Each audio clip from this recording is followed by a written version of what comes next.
Ohayou gozaimasu. Welcome to the only stream on Twitch where we all are anime. We aren't just viewers of anime. We are anime. And that's something we all need to remind the world. Because goddamn it. Because goddamn it, we're all one anime now. All of us. From the dorks to the sports fans, to the artists, to the neats, to the big titty bitches, to the littlest of chow chow dogs. We're all anime on the inside. And by God,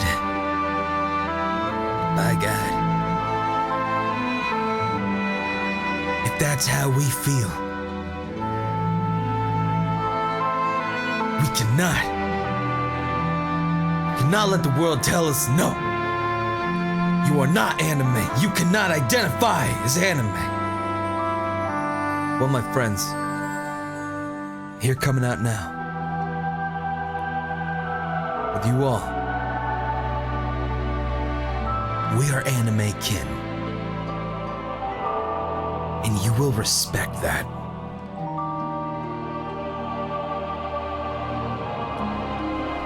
God damn it. So let's play a really weird looking game I found on Steam. It looks pretty anime. Holy shit, music meshes. Okay, that one's a lot louder. Okay, that one's a lot louder than the other one. There we go, that's better. Sorrow's Pain. Raziel, thank you. My anime bun buns. Hey. Okay, that's louder than I thought it was. You wanna chill? You wanna chill? Fuck. Alright, hey. I found this anime game on a visual novel database, and it looked special. I mean, it's got a dope button. See that button animation? That's fucking sick. That is so fucking sick. It's like they spent a lot of time on that button, dude. They spent a lot of fucking time on that button. Oh shit. The hell did I walk into? Don't fucking worry, Veggie, my man. Jerfy Jerf. Wow, get all the animes up in here. Get all the weeaboos. You goddamn right. Blue Hazel. Thank you very much. Family, friends, hombres, senoritas, whatever the fuck you want to be, hazarduses, man. Welcome to Echo Tokyo.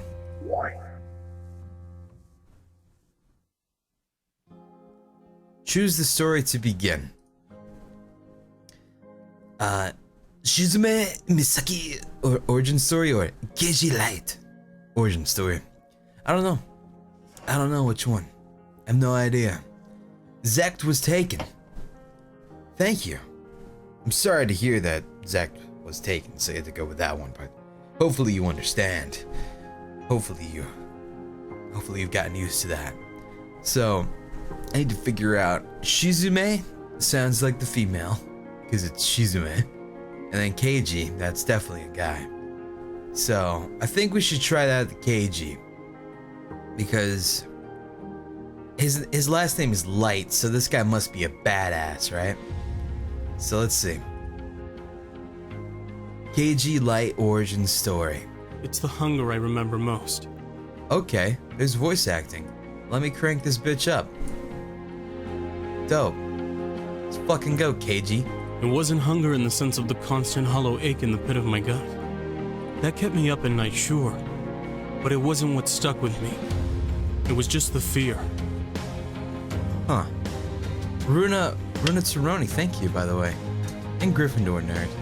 The fear that the next meal wasn't going to come, or that it would be taken from me. Was it like a vampire? Have you ever seen a stray cat eat? Big ravenous gulps, devouring more than their stomachs can possibly hold. Huh. If you have, then you've seen that kind of fear. I was a kid having an existential crisis, knowing I could fade out of the world and no one would be the wiser. You don't sound like a kid to me. Terra Monster Slayer, you're watching this in class, you have nothing better to do. That teacher must be lazy or you're out of material right now. And Mr. Saxy, bits, more like tits, am I right? Yes. Thank you. Also, Inzu Kakiba, thank you. And Elijah Moriarty. Thank you. I'm sorry, Elijah Moriarty. And Junkie Perv. Thank you. And Take My Wee Bits. Sergey, thank you. It's probably not how most kids remember their childhood. I hope it's not. But it's how the kids I grew up with learned to live, out there in the slums. I guess they raised me when I couldn't raise myself. Huh. I certainly didn't have any parents to do it. Not even a memory to tell me what happened to them. This is like a post-apocalyptic world here. Gaki Loroth.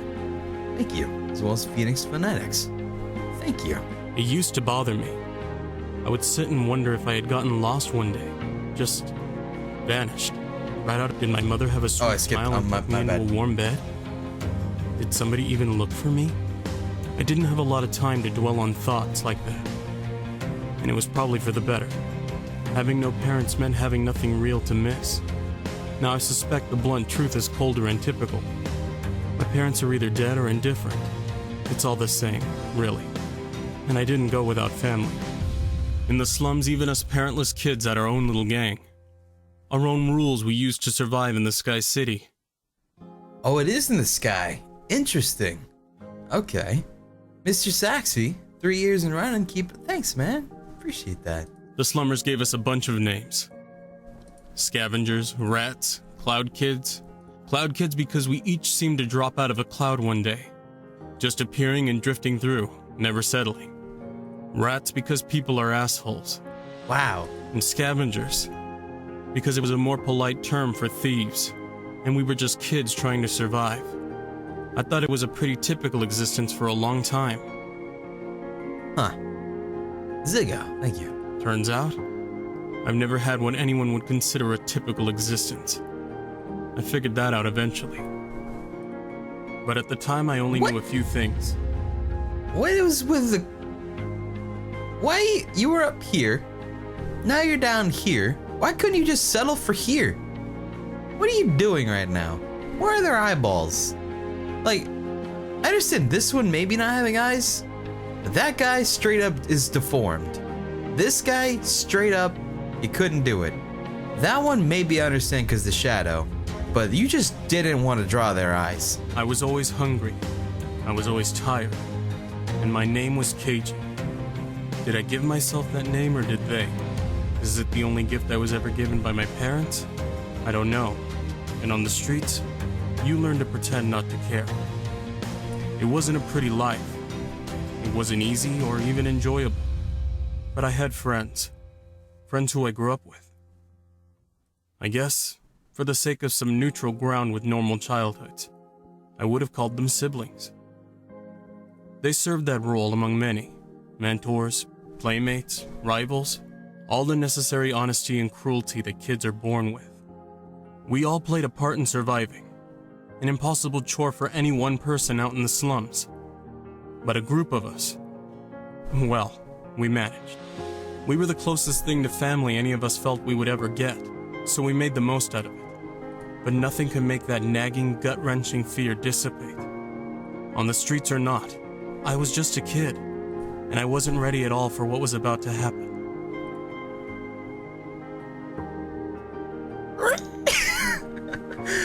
Mad Jester, great to join in on a random stream. Absolutely. Also late night.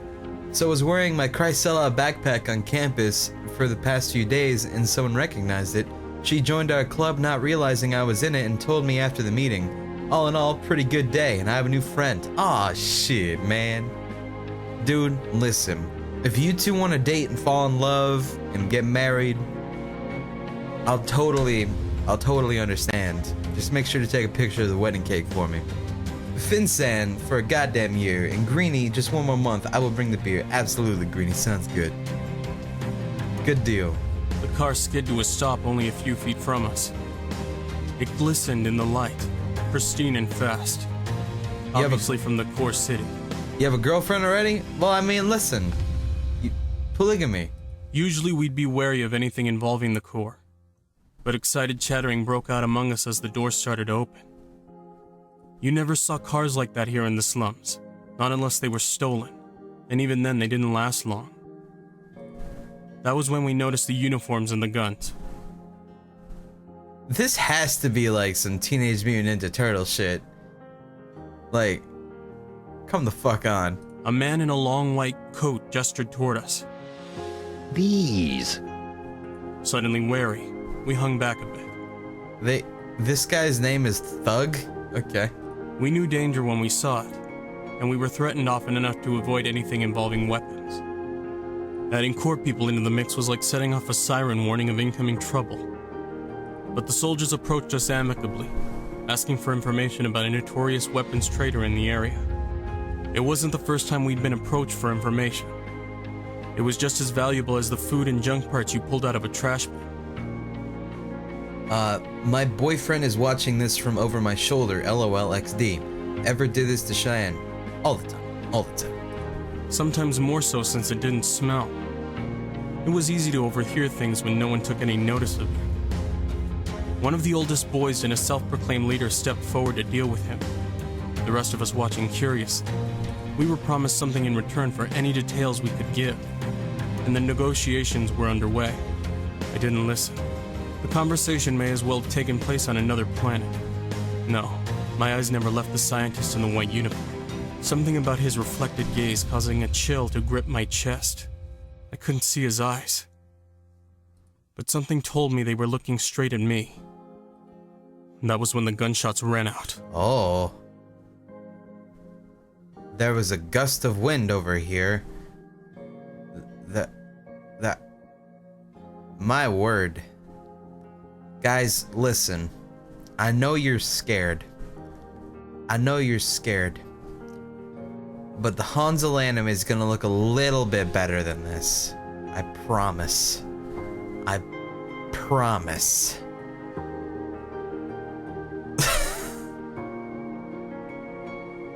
Fuck. Mr.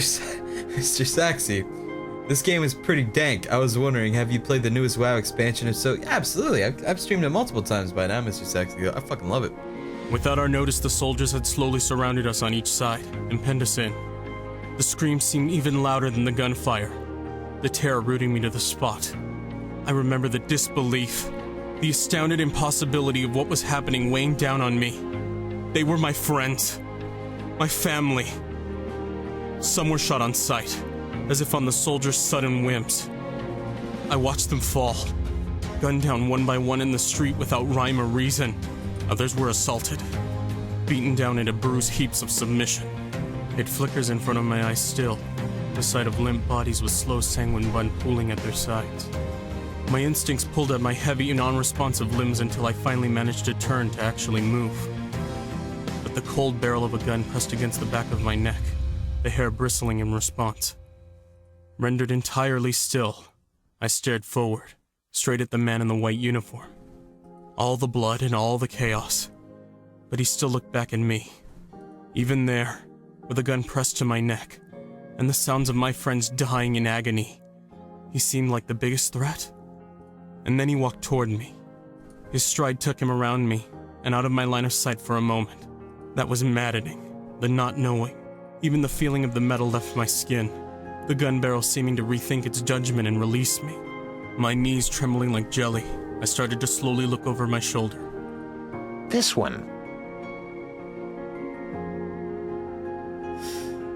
Oh boy. Towering above me, the scientist grabbed me roughly, a hand clamping over my head.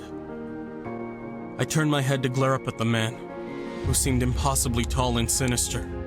I surprised myself then, when all my fear evaporated. It turned to rage. In the most powerful motion a scrawny underfed boy can muster, I slammed my fist squarely into his chest.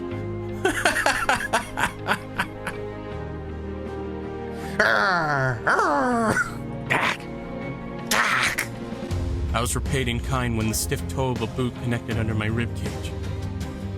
Too thin to have much weight to me, the kick was enough to send me twisting into the air briefly.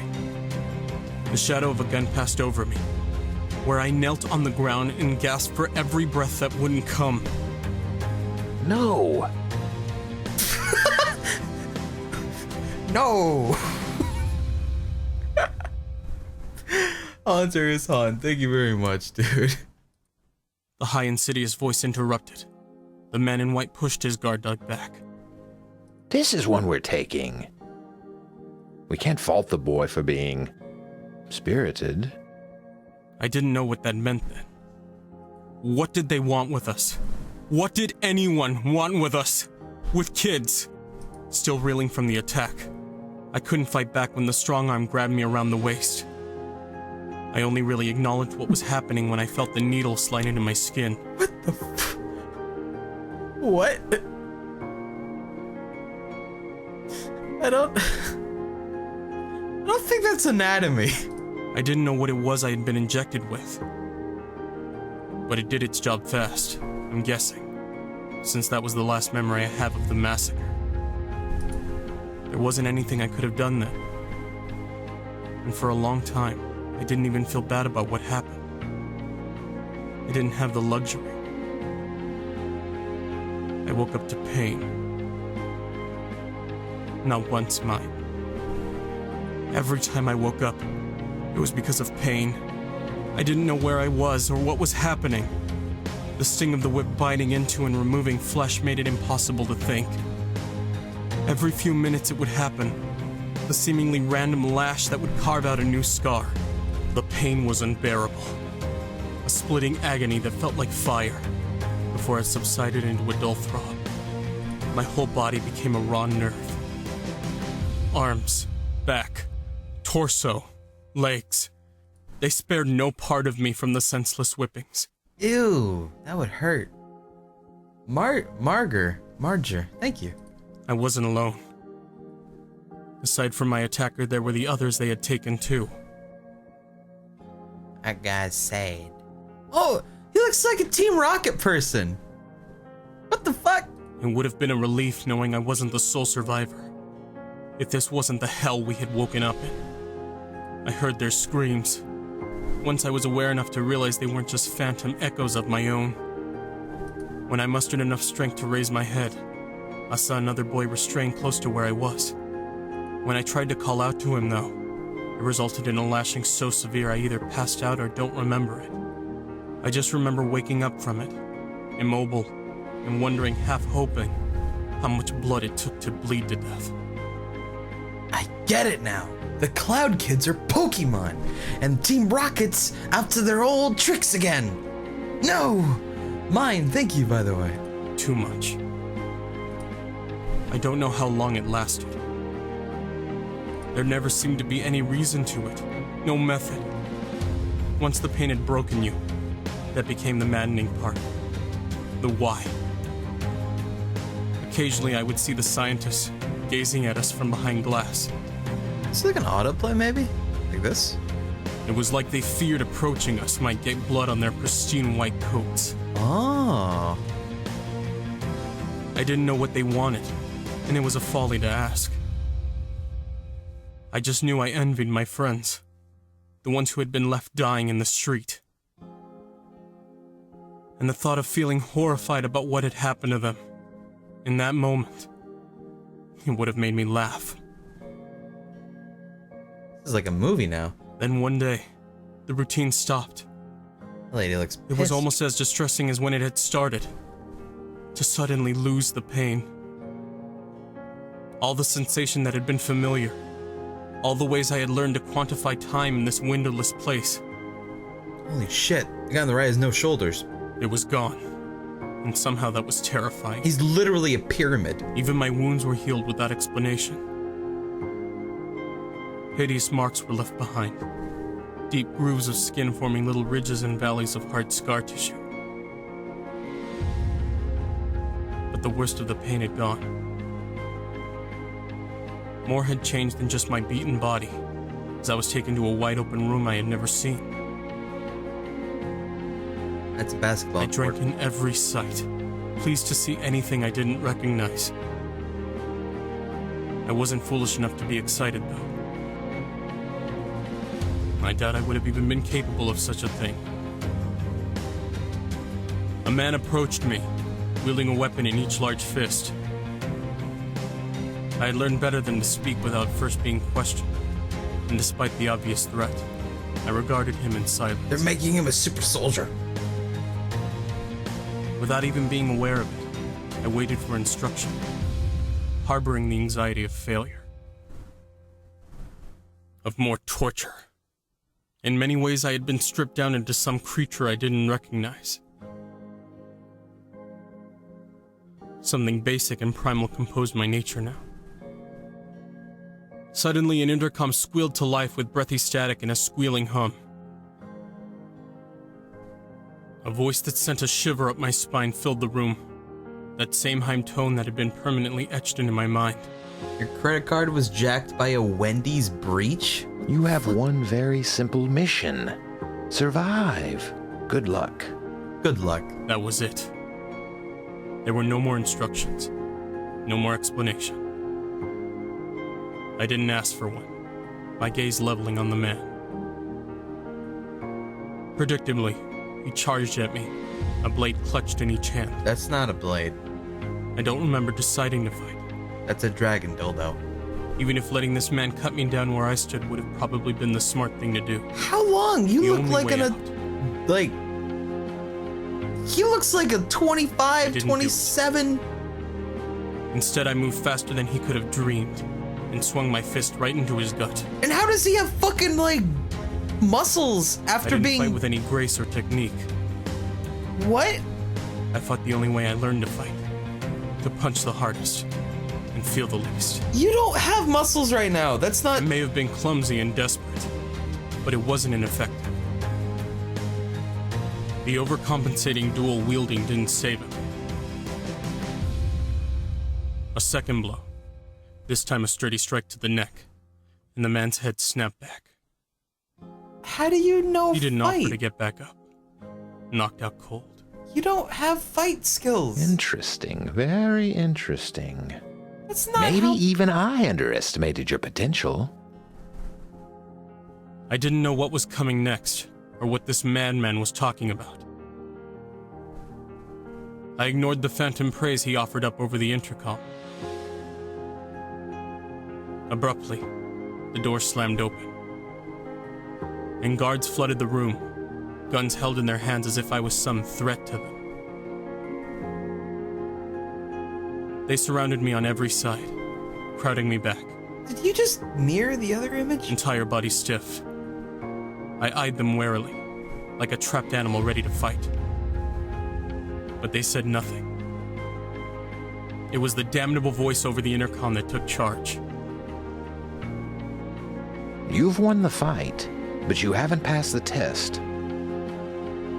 It's time to finish the job. Do it! The job? I glanced back briefly to the prone body that lay still and unthreateningly on the floor. The phantom image of my slain friend seemed to stutter across my vision. Kill him, dude. That felt like another lifetime ago, but it was still there, that long-held memory. And with more resolve than I knew I had left in me, I planted my feet firmly and said nothing.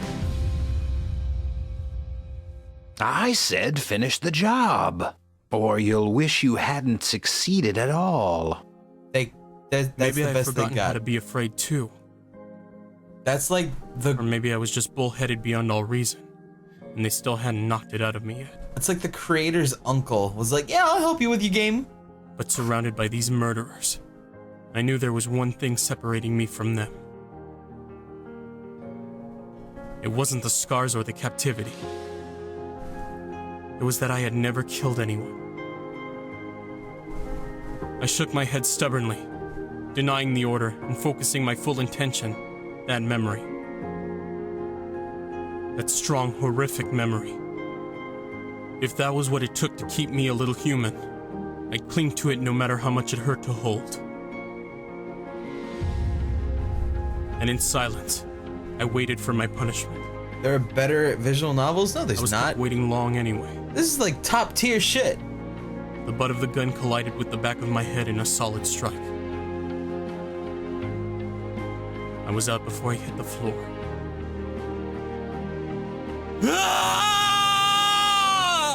What? That was how I woke up. Nothing they had done to me before this point could have prepared me for that kind of pain. What the fuck is that? Ripped open and alive when I shouldn't have been. Immobilized but feeling. I thought, at first, I was being killed off for disobedience. But that was a little too optimistic, I guess. Initially, I had felt everything. The edge of a sharp scalpel, the grinding of bone. The air even smelled like blood as I gasped for it. That's literally a spine. Then, after grueling minutes, I thought I wouldn't survive. The pain was gone, and I felt nothing at all. My body itself felt unbound, my skin and the air around it no different, and that was the best I had felt in a very long time. And then I saw what they were doing. The ominous metal spinal column was lowered down carefully.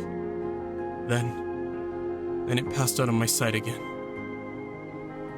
I was trapped in this strange, unending nightmare that I couldn't comprehend. And much like a dream, things simply happened to me. Nonsensical, random, impossible. None of that mattered here. A bit of preliminary feeling flooded my veins. Less pain this time, and the strange bulky sensation of something moving in my back. The sensation of tugging and stretching, the vibration of something sliding into place. I tested my movement again, which had returned to me a little. It took monumental effort just to raise my hand the little bit I could. His hand is like a crab claw over there. I hadn't felt the restraints earlier, but they were there, clamped around my wrists and ankles. Like, you see it? The little claw. I couldn't go anywhere even if I wanted to. His body seems to be responding well. I couldn't make sense of the readings the doctor was looking at. My vision too blurry and mind too numb. But I guess I didn't disappoint. Close him up. My memory fades out here, leaving nothing but odd sensations and mismatched pieces of dialogue. Everything starts to get hazy. I just remember one phrase for certain. The surgery was a success. Everyone's just And called then there Thug. I was. Which might have meant something, if I knew where there was at the time. I was woozy on my feet, the forceful grip that had guided me there suddenly leaving me as I glared against the bright lights.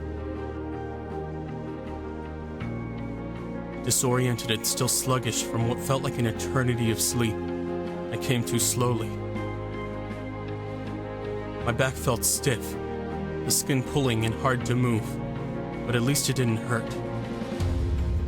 I heard the intercom turn on, and suddenly I knew. What'd you know, KG? That same voice, even the same words. I was awake in a split second, as if someone had run a current of electricity through my veins. You have one very simple mission. Survive. Survive. As if I'd been doing anything else. The horror of the surgery had finally crept back into my mind, but I couldn't focus on the now. It was another arena, not unlike the first. Only this time, I wasn't exactly dressed the part. Great. I think you'll find this a rather interesting challenge. The voice wasn't wrong, and it had nothing to do with the fact that I was pitifully outnumbered. I recognized some of those faces, much as they had changed. Even with sunken eyes, wild eyes, and muscled, scarred bodies. They were some of the boys I grew up with. What? It stirred something in me. A piece of myself that I'd been dwelling over during all that time in recovery. Suspended somewhere between death and sleep, with nothing but the past to escape into.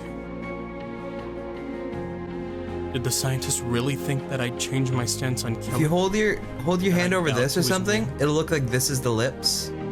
So he's just sad. Attack! In one savage motion, the group lunged toward me like animals on the hunt. There was nothing left of their old selves. Not a hint of empathy. Couldn't wake up his recognition for wife. me. They followed the order. The way I was expected to follow the order. And even if I wouldn't play the part of a willing puppet, I was not going to stand around and get myself slaughtered. Fuck. I was too wary of pain to let that happen. So when a man twice my size rushed in first, Seriously. I slammed my fist forward. His hands are bigger than your head. The bone broke against my knuckles Okay. like glass. My fist meeting something mushy and fleshy within. That's dead. He's Everything dead. simply caved beneath my hand. Okay. I can still feel it. The phantom sensation of passing my hand through bone and muscle and teeth. I didn't mean to do it.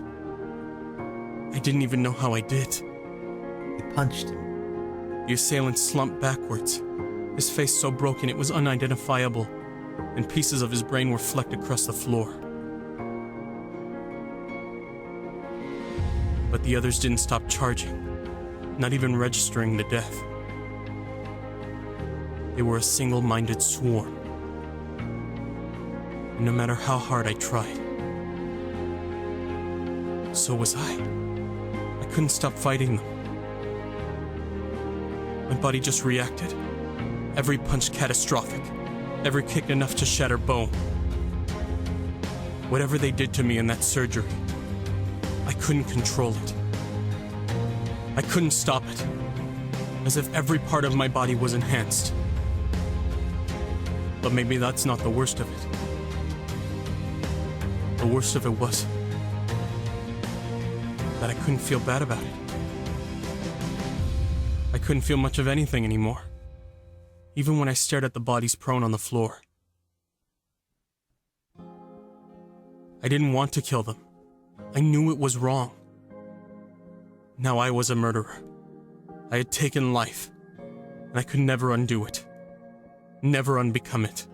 But I searched for the guilt, the dread, and the fear. I knew what I should be feeling, but it simply wasn't there. Was that what it meant to be broken? Did they finally succeed, I wondered? Behind me, a door opened. I recognized the surgeon, now dressed again in the standard science uniform used at the facility. Hey. Come on, KG. Come on. His hand rested on my shoulder, as if we were not standing among the bodies of people I had slaughtered. Let's go back to the cells. And I followed him. Why? I could have fought back. I could have killed the scientist without even trying. So why the hell didn't I? Oh man, you control, dog. You a puppet. These were the thoughts that plagued my mind when I was returned to my plain functional cell. The scenes played over and over again in my head. The sound of bones crunching so distinct. I should have been repulsed, but wasn't. I'm still not. I didn't understand it, but it made me feel physically sick to even think about attacking the scientist. His hair is constantly changing. My You're fingers right. twitched at my side, blood still visible under my nails.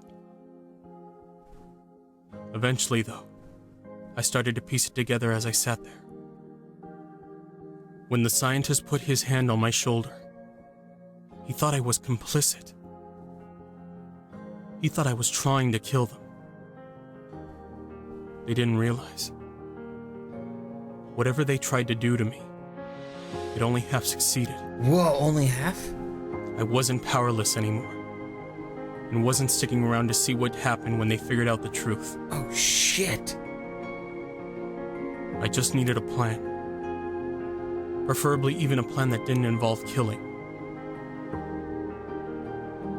It just involved a little destruction. Oh man, what are you gonna do? You gonna punch the door? The blood streamed out of my knuckles, but the punch left a sizable dent. I didn't feel much pain. I haven't felt the same since the surgery, as if my tolerance for everything was unusually high. Like a blanket of snow was cast over my ability to feel, muting everything.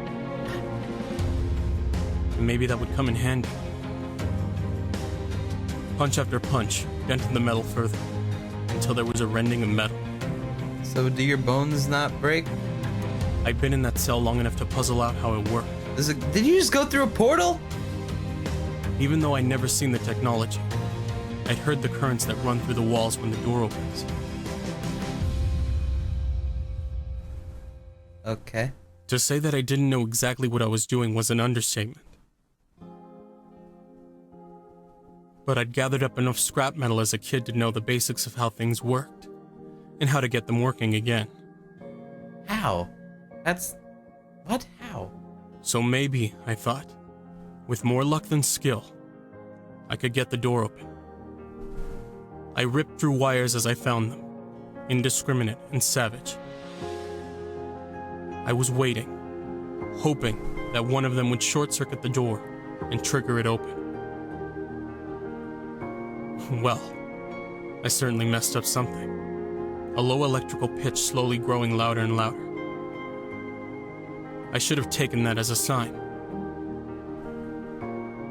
The explosion took me by surprise. Metal shrapnel went flying, cutting into my skin and hands, and the sheer force of it knocked me back several feet. So wait, there was something explosive in your door? I shouldn't have come out of it unscathed. But my clothes were more wounded than me. How? But when I saw exactly what had happened... You don't... Well, I didn't need to get the door open after all. You were buff as Smoke fuck filled now. the corridor as I stepped out into it. What the Sirens shit? wailing loudly through the facility. I blinked at my freedom for a few moments, trying to come to terms with it.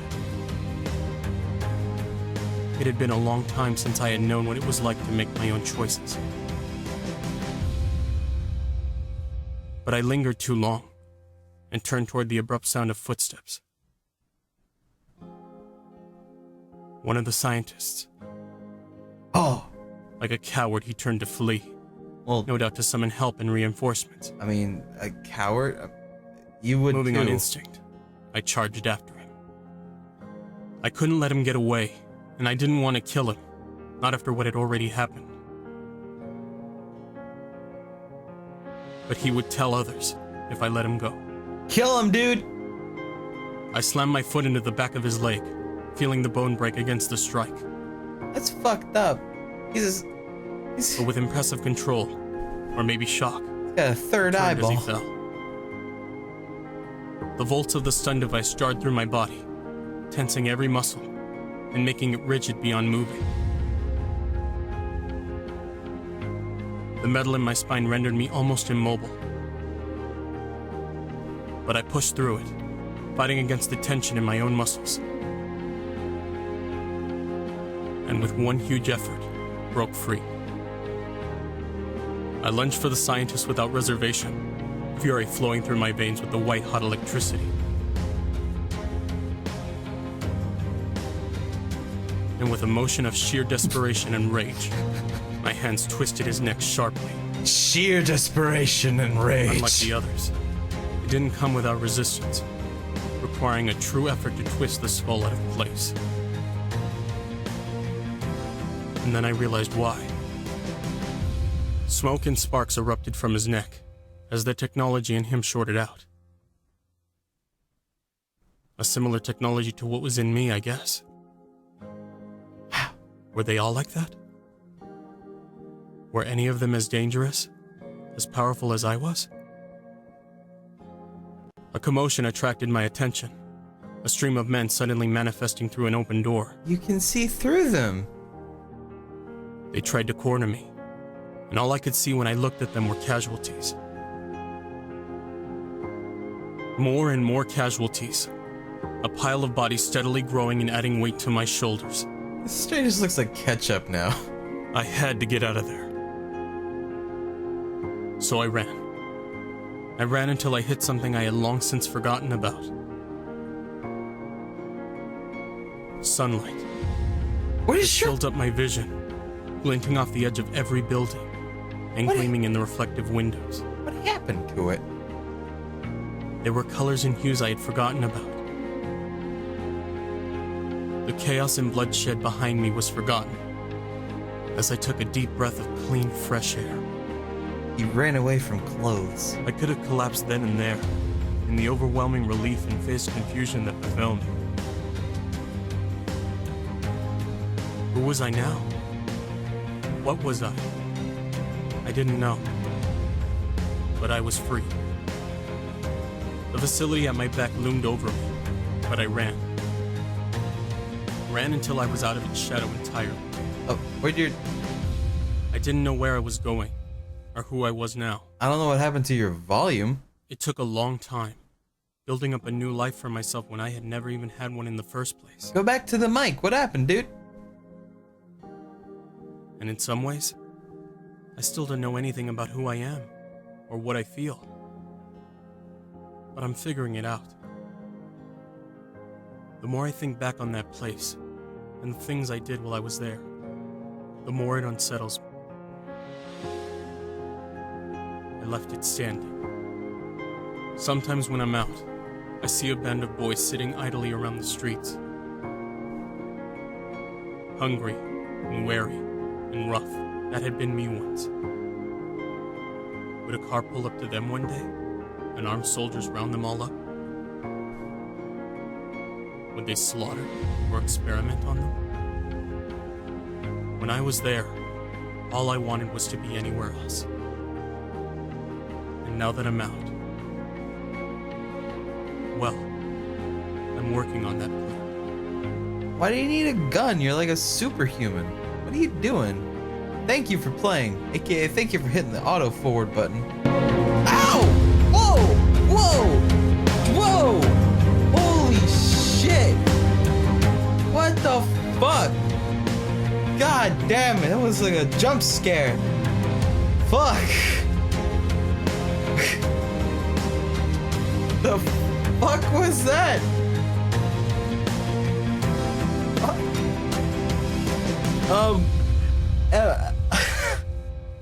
Okay. Edmond Rallo, well, there goes the pacifist achievement. Yeah, true, he killed a lot of people. Thank you.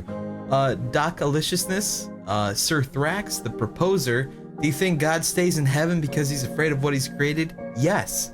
Valak, Twitching Cheese, please make it stop. This is DeviantArtXFanfiction.net. You're goddamn right. It's fucking amazing. John Miller, attack. Macabre Melody, this is the beauty of what you can make with Moho. Get cry Moho. Rise Syndrome with Dragon fucked. Alright. Well, that was beautiful. Team, we gotta realize though, two months only feels longer. Can't wait until 3 months. Oh man, it'll happen. We still got Shizume Misaki, motherfuckers. Let's do this shit. Hang on, one second. Gotta make it a bit louder here. It's the throbbing in my Ah! the bone deep pain. Hang on, there was titties. Come back. I wanna go back to those titties. Go back to the titties. What? Excuse me? Hold on. I know that sound effect.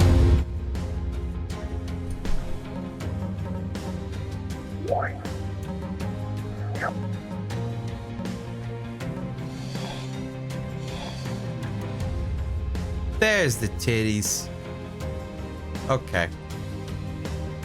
But that was a sound effect, right? Like, I swear I know that sound effect from somewhere.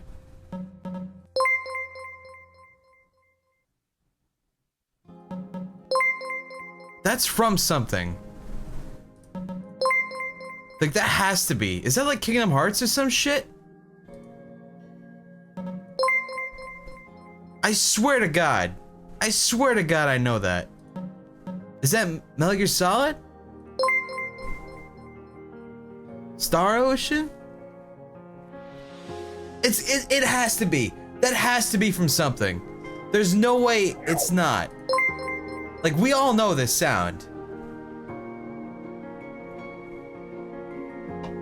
They fucking yoinked that shit. There's no way that's original. No way in hell. Gory Wall. Thank you very much. Nicole MP, 3 months here. Don't know if I'll be able to afford the next because college is expensive. Thanks to the goose and gaffs. No problem, Nicole. Good luck with college. Team ad. It's from Fantasy Star Online. Is it? Probably. Shit. Man. All right. All right. Let's see the female then. With titties and thick thighs. Do it. It's the throbbing in my back that wakes me up. The bone-deep pain beneath my shoulder blade. Hang on, Shizumi. I need to get a ladder. It nags at me, settling itself firmly between me and much-wanted sleep. Yeah?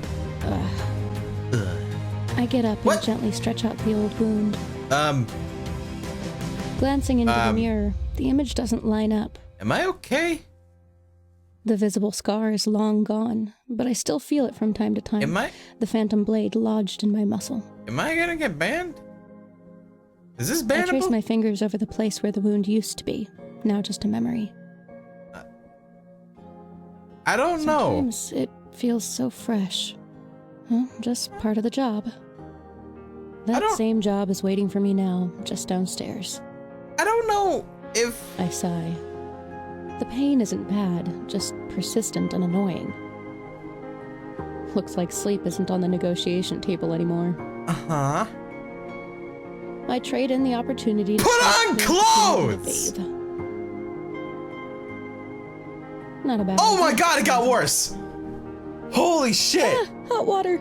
She's taking a shower! It's not always a guarantee, so when it comes spilling out Holy of the shit, shower this is head, I literally almost squeal with softcore excitement. porn.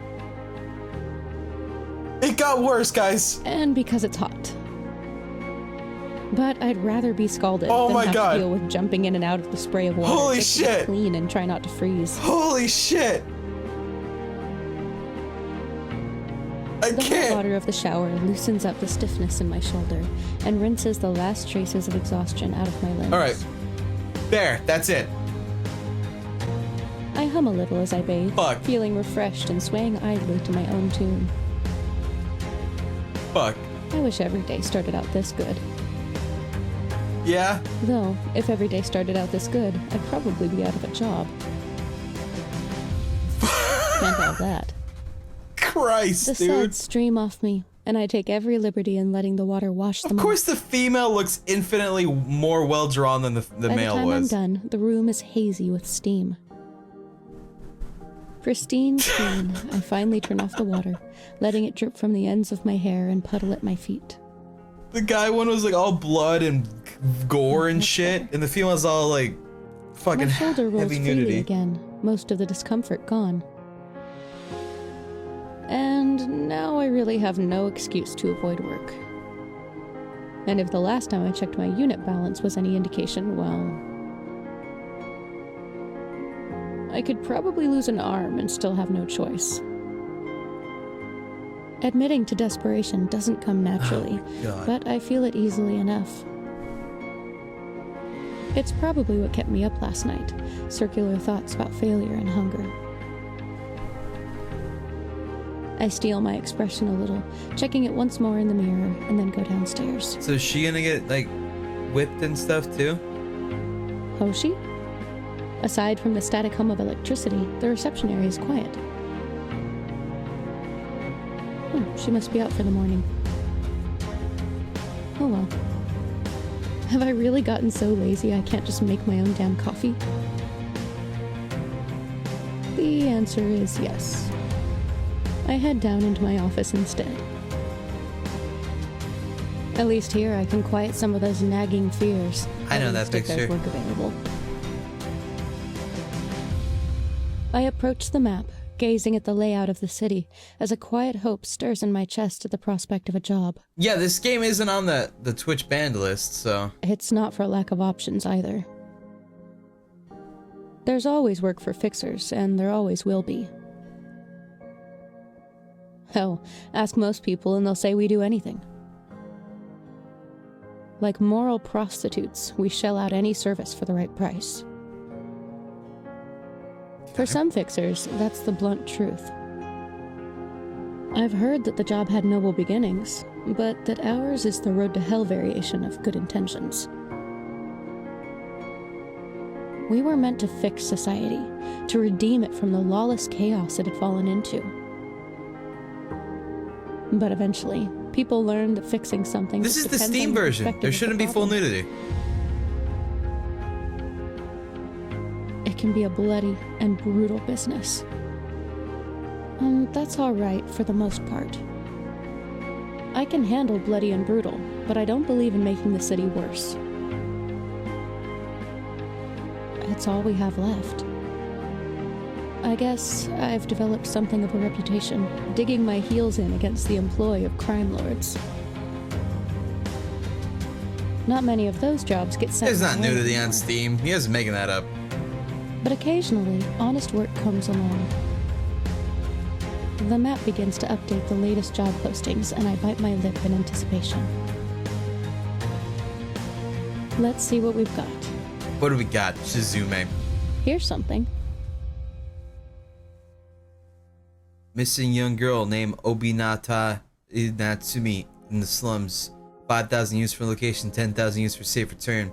Compensation sponsored by the Obinata family of the core city. Natsumi is suspected, kidnapped, taken while exploring. Kidnapped in the slums? Yes. If that's the worst of it, it might as well be a fairy tale ending as far as that place is concerned. Hopefully nothing horrible has happened to her yet. I skim over the information a second time, trying to puzzle out the why and how questions that never come with the listing. I wonder what some rich core family's daughter was doing wandering around there. Chillin'. Yo-yos. Probably just answered my own question, really, but what does some young kid from the core know about the slums? Stuff. My relief at finding a job comes with a little guilt, and it's not the first time. I shouldn't feel happy at the prospect of a young girl being kidnapped. Yeah, what the fuck? But finally, here's something worth doing, and I can feel however I want about getting her back. No, damn it, nothing. Alright, one day. One day. With renewed conviction, I accept the job and download the mission data. What's the mission data say? Ugh, that smell. Across the bridge, the slums are dimly lit, entirely dark in places which lack power completely. Yuck. The place reeks of trash. Even from across the bridge, I can get whiffs of it. Get rid of it. It's a time-sensitive mission, naturally. I came here as quickly as I could manage, the bordering bridge between the slums and the core. Anything could be waiting on the other side. The weight of the stun pistol resting on my hip gives me little reassurance. Trying to chalk my reluctance up to the stench and not the shadowy, looming danger prevalent in the area, I set out. Dangers never turned me away before, not from a good cause. And if I'm in danger out here, then a young girl doesn't stand a chance. Voice acting's not too bad. I set off across the bridge with renewed purpose, heading straight for one of the more notorious gangs that deals in kidnappings. They have all shades of every kind of evildoing, but the smarter ones play to their talents. A good reputation brings in good money. I know the paths there like the back of my hand, the same hand that's had to knock a few teeth from their lawless mouths. Or, to put it diplomatically, we've met. It's just up ahead. No way I'm jumping into that wasp nest unprepared. That's pretty fucking anime right there. For some reason, our history doesn't involve a lot of peaceful, reasonable negotiation. I hang back, choosing a stealthier way to do things. Consulting the data given to me by her parents, a couple of media files pop open on the holographic display. The picture and audio are crisp. Perfect. I've had harder jobs than this, that's for sure, at least from the technical side of things. I set my holowatch to scan. As it surveys the noise of the surrounding area, any sound waves detected are displayed on the screen. The device picks apart sounds I could never dream of hearing with my own ears, sifting through data rapidly. You see how all the images for the female so far have all been in 16 by 9? A 360-degree image of the immediate area is captured by the cameras installed along the watch's edges. It's like the creator actually gave a fuck about this one as opposed to the other But one. I'm counting on the audio recognition for a starting point. Fucking sexism. Predictably, it takes a long time to even come across traces of a similar voice, and there's no match on her name. There's no guarantee she's in a position to talk. I swear, if this takes me on one more false lead, I'm gonna chuck it over the edge. Huh. 63% match. Not bad for this distance. All the most frequent highest hits do come from the gang's primary hideout. And there's another one. She must be there. They're too far away to see clearly, though something's definitely going on. Okay. Lower budget for this picture. What is all this? I've never seen their main hideout this active before. There may be too many of them to do anything here, and I'm not picking up any signs of Natsumi now. Damn it. Where are you? Looks like the usual run-of-the-mill activity for this bunch. And whatever the hell that is. It's called a beating. Wait, is that? No, she's just ugly. The holowatch lets out a steady beep, but nothing conclusive. Could that really be her? She's one of the only girls in the area. That's an easy false positive with that bag over her head. I'll have to take a closer look. Holy shit, it's Saiyan Scouter. Holy shit. Scanning for identical It features. even has that little Still thing. inconclusive. Not that it has much to go on. Height and weight are pretty accurate, though. But I'm not jumping into this mess on bad intel. Come on, take the damn bag off. Bingo. That has to be her. He's got a fucking cross on Even his from this forehead. distance, I recognize her. Her hair has been cut, but otherwise... Are they gonna push her off the edge? Wait. What the hell? She doesn't exactly look afraid. She's drugged. If anything, she's happy. That's not the face of a distressed, confused kid. Oh no. Okay. My hands curl into fists involuntarily as the reality dawns on me, watching her stroll around the gang's motorbikes. She's a party girl, man. I recognize this. It's one of their first initiations, right? Jumping over the void. But I've never actually seen anyone stupid enough to do it.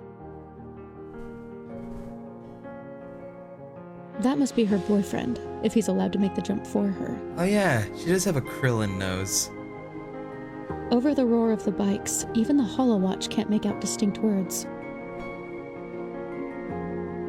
All I get is the squealing pitch of spinning tires and revving engines as the bikes roar to life, setting off some kind of signal. My stomach twists as the bikes pick up speed and launch themselves at the glass barrier. Thousands of feet in the air.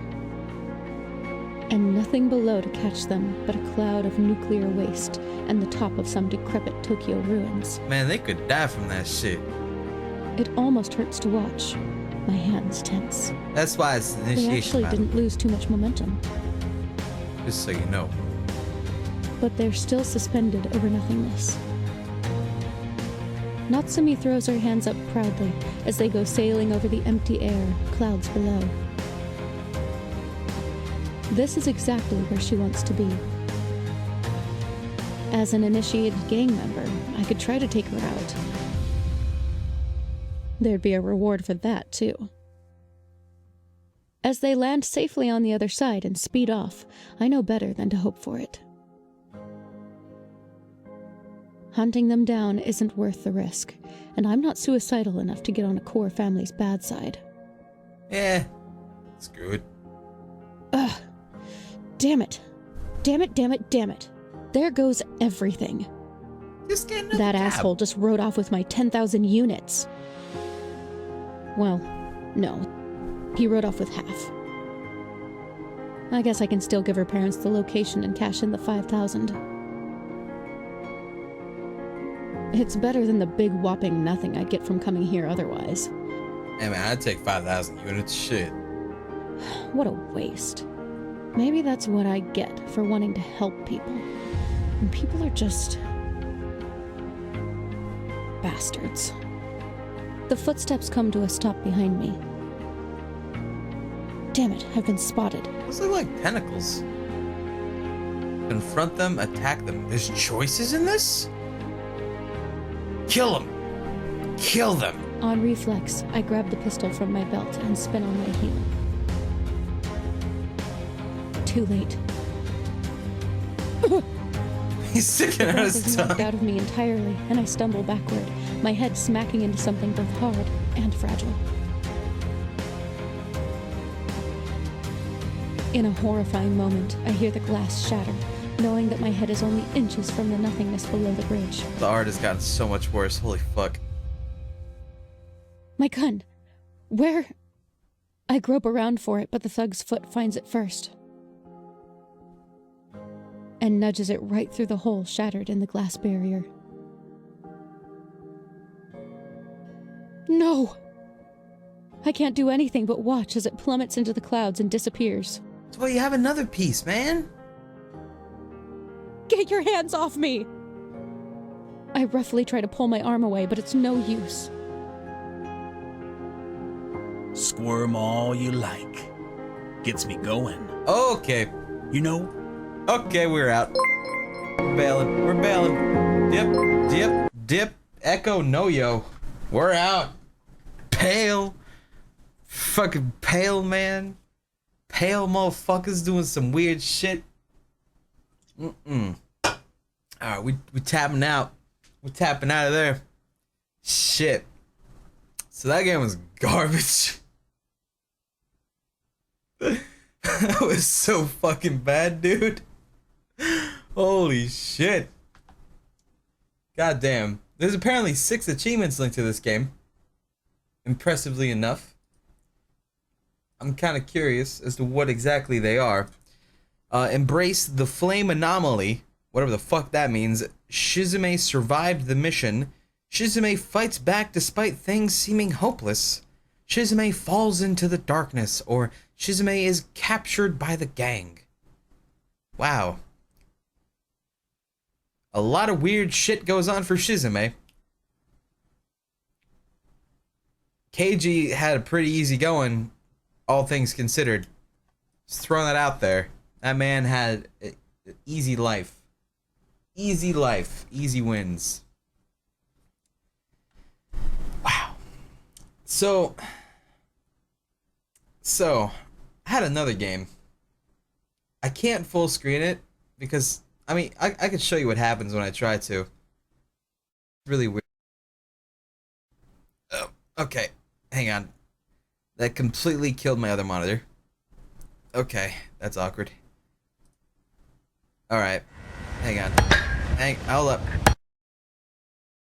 I have to do it another way because otherwise it kills my monitor and it fucks up my arrow and everything. And it killed my background.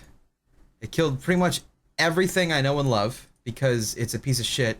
And like my shit looks like this now. The engine is horrible. It's a horrible, horrible engine they use. I don't know what the fuck happens. It's sad and depressing. So I gotta rekindle my relationship with my background and everything again. Can you fix yourself, maybe? Can you fix my shit? Would that be possible? That's at least fixed. My other windows, they'll live, I guess. Alright, so let's try this one more time. Alright, so... Okay. Well, you know what? Fuck you, then. I can't even see my other monitor. Can't even see it. You go to window. And you stay there, and you like it. You fuck. Jesus, and you're loud as fucking hell, too. Shach. There. Alright. Hold on a second. Alright, so I need to show you what exactly happens, by the way, when I try to put this into full screen like I normally would. So I would be using this, and now check this out.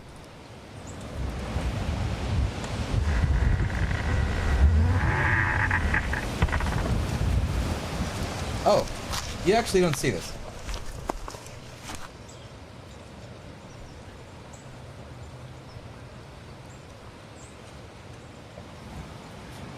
But it's pretty borked. It's pretty borked. So I don't know what that sound was. That's looking pretty good. Pretty good. Oh, made in St. Louis. No one cares. Alright, fuck it. Fuck it. I'm just gonna put it in window mode and I'm not gonna exit it.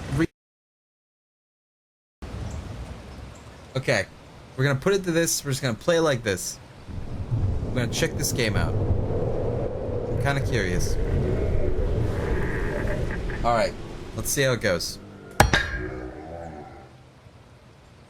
Humans aren't supposed to use magic. Alright, we're out.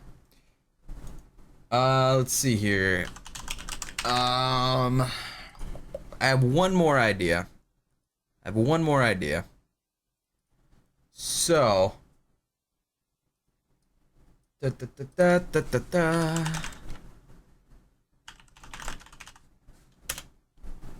I got one more idea. Okay, I gotta down. This one's free to play at least, so that's good. Greg Cassinier. Thanks, Craft, for the amazing videos and enjoyable content. Thank you very much, man. Also, Matt had a girl with Cap of Pride. Sage. Hi, Sage. Thank you. I am Pyrogenic. Asmo the Awesome. Oh, Hinv. And Great Lord Nezarath. Thank you, guys. Also, Lawn Gnome. Appreciate it, dudes. Alright. So, it's just downloading this really quick. It's a really short, or small file. This one, I think, will be a better option than others. You know the dealio, dog. You feel me, dog? Yeah. Did you hear about the Tumblr soda? Tumblr's making a soda.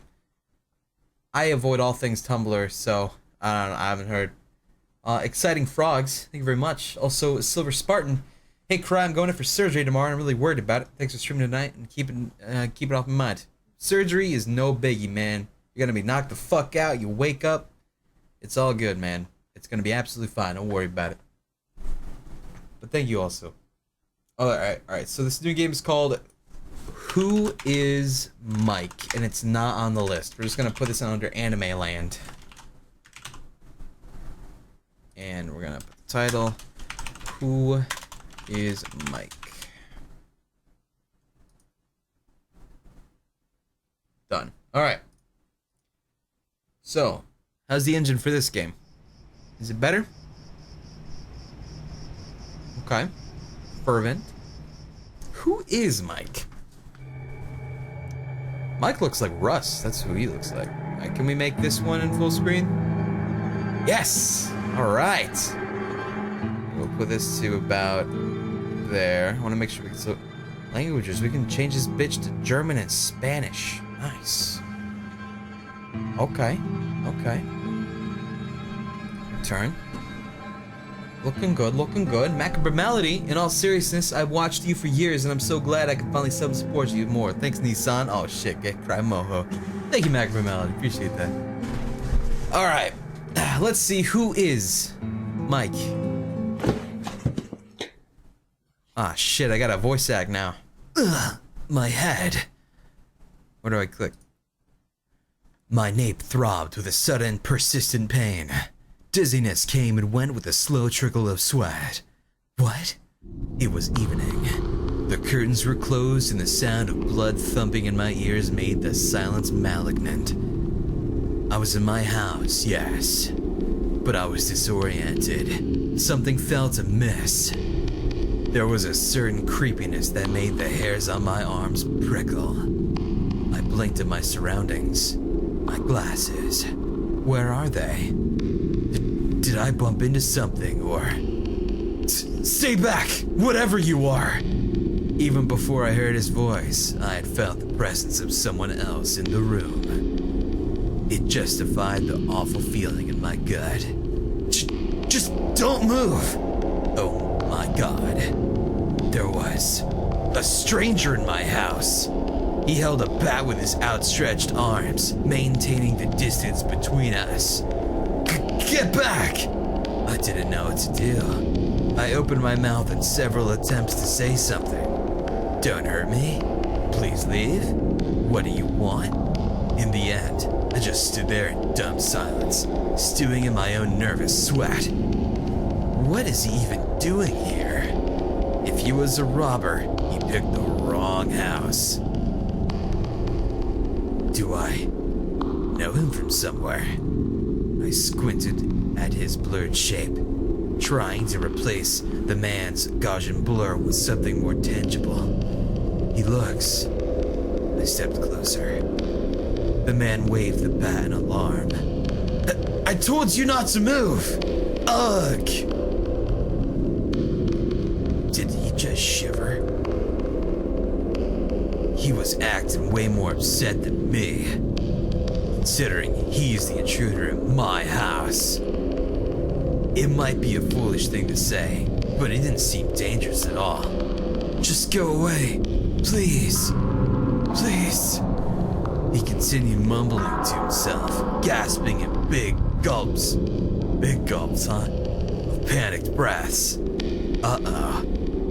Hey, I think you're having a panic attack.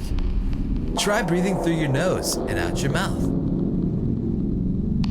Damn. Did I actually just give breathing exercises to a trespasser? I guess Sarah was right. My kindness will be the death of me one day. In any case, the stranger relaxed a good deal. I gave him a small, unsure smile. You alright? What are you? Sorry? My name is Mike Jansen, and you're in my house. Who are you? Never mind. I think I lost my glasses somewhere. If you let me find them, I'm sure we can sort this out. You don't seem like a bad guy. The man dropped the bat to his side and let out a long, forlorn sigh. Under the coffee table, probably. Thanks. I fumbled around the floor, praying for dear life the stranger wouldn't attack me while I was vulnerable. But he just stood there, shuffling his feet and mumbling into himself. He wasn't very threatening, really. I'm sure the poor guy's just confused. Also, there was something familiar about him, something I couldn't quite put my finger on. It might be his posture, or even the red sweater he was wearing. I can swear it looks exactly like mine. Sorry for threatening you with a bat. It's alright. If it makes any difference, I wasn't really gonna hit you.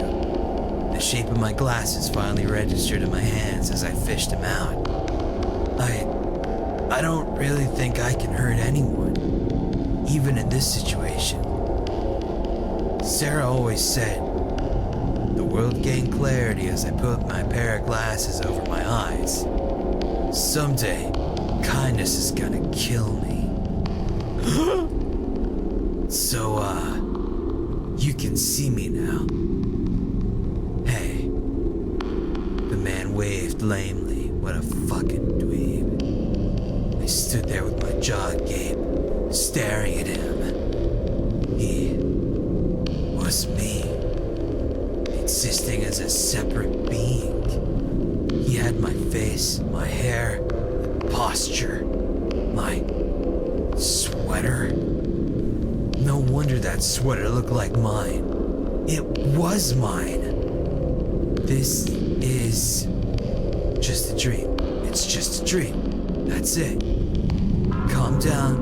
Don't lose your head. Relax. No matter how many times I said it though, the gravity of the situation refused to stick. The room felt simultaneously constricting and vast, like being squeezed and let go again and again. I felt like I was a child again. I felt like I was child again.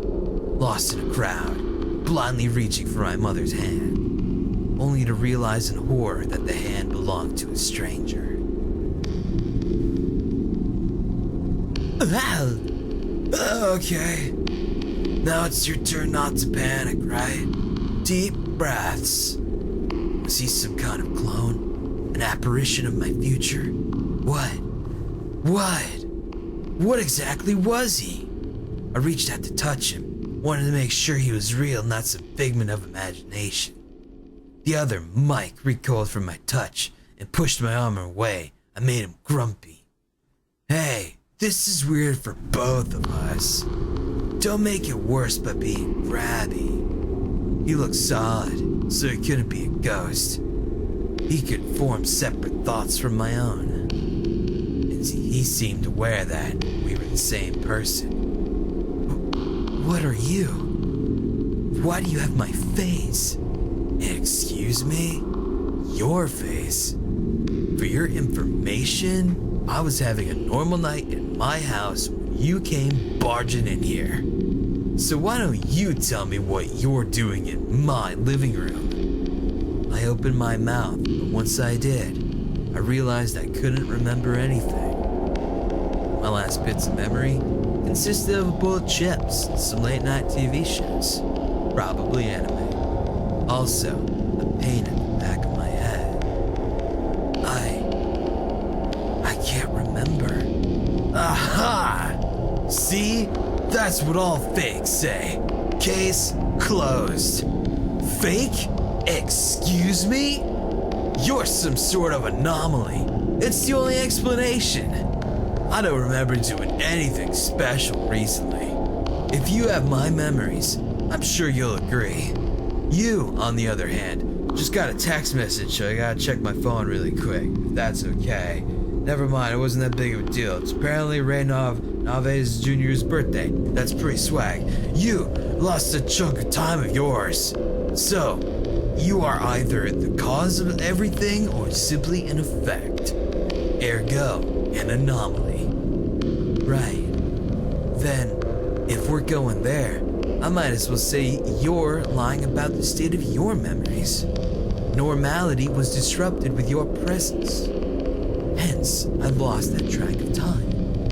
The probability that you are the cause and effect of my sudden amnesia is very high. Therefore, you're the fake. You can't prove that. Neither can you disprove it, since we all have the same arguments. And go around in circles. I see where you're getting at. It is quite interesting though, isn't it? Yeah. Well, sorta. After all, it's not every day you meet an exact replica of yourself. You make it sound like I'm the copy here. Well, aren't you? Don't start that again. This is such a pain in the ass. Don't I know it? What could have caused this? What kind of freaking nature would have sprouted another me? Sure, I should be flattered or something, but I'm hardly clonable specimen material. At the very least, he didn't seem dangerous. There was no animosity or aggression coming from him. I didn't feel any ill will towards him either. But it was strange how he had the same small scar on his chin, and even had the same pockmarks from teenage acne. I touched my own face on a sudden impulse. I'm still me, right? Just then, we heard a door softly opening from upstairs. Oh no! Sarah! Sarah! I knew Sarah heard that noise a while ago. Quick, find somewhere to hide. I'll try to distract Sarah while you crawl out the front door. What? Wait a minute. You're getting rid of me. No, I'm not, okay? We just can't risk having two mics in the house. You know that. Then why don't you leave? Are you kidding? You look like a train wreck. He was right. I was stinky. How did that happen? Look, we'll get it all sorted out tomorrow. Who knows? Maybe your missing memories might even come back. But you're throwing me out of my house. I'm not throwing you out. This is just a temporary arrangement. Let me deal with Sarah tonight. Tomorrow we'll sort this out. Just leave for now, okay? I want to bang Sarah too, Mike. Come on. Fuck, I'm staying here. I stand with a heavy feeling in my stomach. His suggestions made sense, but my feet refused to move. Why should I hide? Why should I scurry away from my girlfriend in my house? It wasn't right. Faint trickles of anger scratched at my chest. No way. What? I'm not leaving. Come on, man, don't be difficult. If Sarah sees this, it will not end well for either of us because we both have commitment issues. But if there's anyone out there who can help us, it's shh. Hey, Mikey, it's getting late. You coming up? Her voice called from up the stairs. The living room was dark, and she probably couldn't see us in the dim light. We held our breaths tight in our throats. I got distracted. Sarah walked towards us, a nonchalant look on her face. Is something here? It's pretty late for visitors. Is that your brother? Mike stole a glance at me. Listen, Sarah. Please don't panic. Oh, my God. Sarah, calm down. This is... What the fuck? Okay. I know this looks sort of bad, but sort of bad? Mike, I'm staring at Toy. I think we crossed the threshold of sort of bad a long time ago, like at least a minute ago. This is a trick, isn't it? This is a trick, isn't it? With some ears and shit? It's not a prank, Sarah. This is really happening. And we don't really know what to do. Stop it. Just stop talking. Watching both you talk at the same time is giving me vertigo. Deep breaths? I think I gotta go lie down now. Excuse me for a bit. Well, that went better than expected.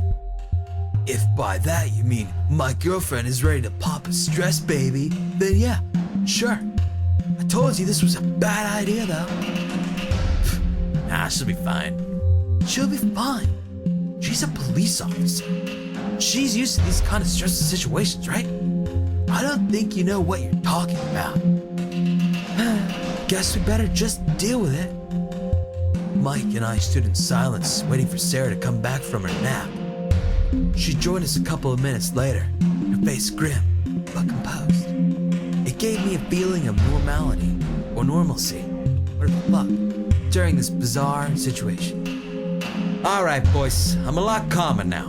Now, first order of business. What the flying fuck? I have no idea. Start at the beginning then. Well, I heard a noise and I checked it out. I found somebody stumbling around in the living room. I panicked and took the bat, but I was just wanting to scare a guy off.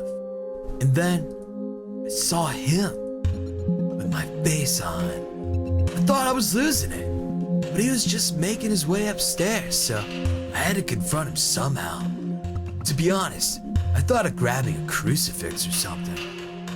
It's cute. I don't remember any of that. I just woke up here with an aching headache. What's the last thing you remember? I'm going to tell the truth. I remember hearing a noise in the kitchen, but I thought it was nothing. I grabbed a beer from the fridge. Then something hit me in the head. Next thing I know, I'm in the living room and this guy was waving a bat in my face. No way. He came in here dragging himself like a drunk. Then he tripped on that stupid carpet. Ugh, I hate that carpet. I hate that carpet. And what's with that smirk? Like you never tripped on that carpet yourself? Blah. My sister gave us that carpet out of the goodness of her heart. That explains so much. So, I have a feeling there's another issue here though. Are you guys trying to out-real each other or what? Well, there can't be two Mike Jensens, can there? Maybe you could help us figure it out. Look at our decks, which one looks right? Huh? Decide which one of you is real? Yeah. Like how exactly? Look at our decks. Oh, I don't know. Ask us some personal questions or whatever. Huh? Yeah. Hey, why not? Maybe one of us will slip up. Right.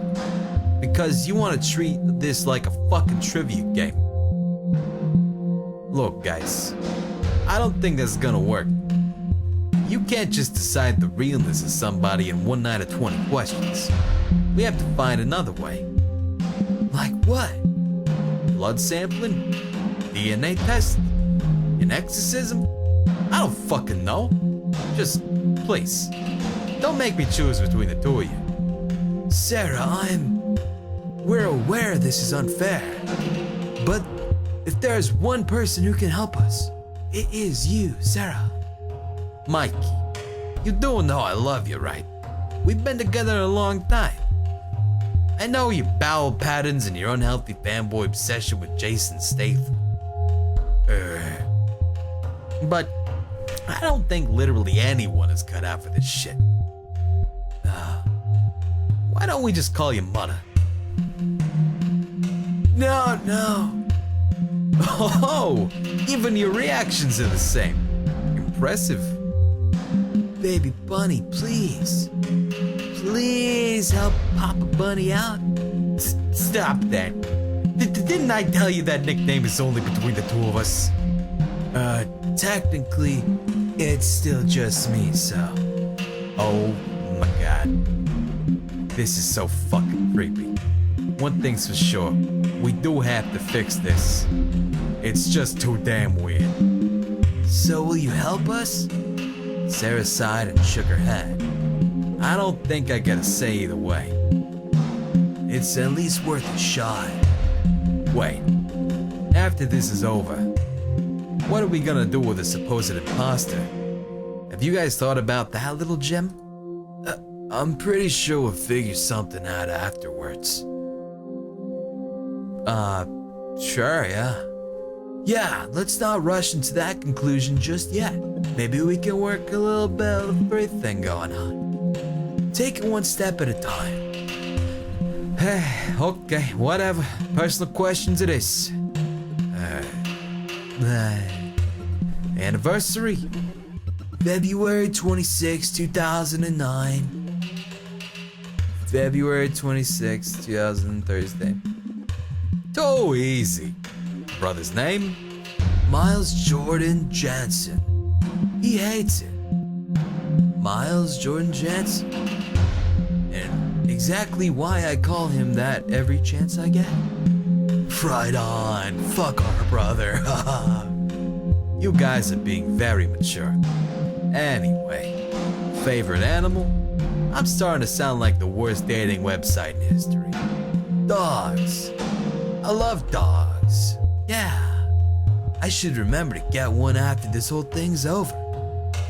Oh, sure. As long as you remember to water the plants yesterday. Okay, that's it. I don't think this is working. Hey, wait. Let's take turns. What if he's just leeching off my answers? I resent that. Okay. Here we go. Tell me a secret you haven't told me before. Wow. Tell the truth. But that's why it's a secret. I can't tell you. Honey? Is it about my cooking? I